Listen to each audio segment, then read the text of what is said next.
Good evening, everyone. Chief Meteorologist Caleb Beesing here.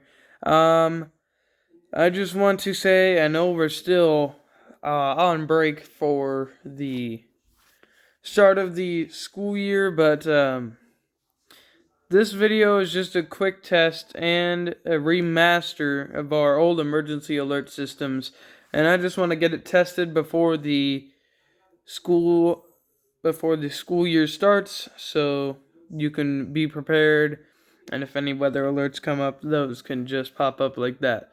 And there will always be emergency alert systems on every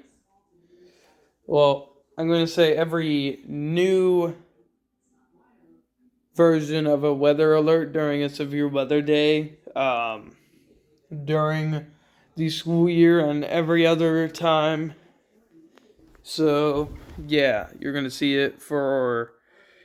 You're probably going to see it for the beginning of every warning, maybe tornado warning, tornado watch, severe thunderstorm warning, severe thunderstorm watch, flash flood emergency, flash flood warning, and flash flood watch. And of course, all the winter alerts if those happen. And heat advisories and excessive heat warnings as well.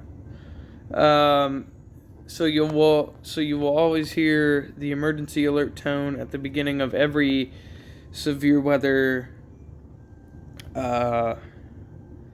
coverage video here on YouTube, and obviously you still have the severe weather streams. So anyway, guys, well, let's get to it.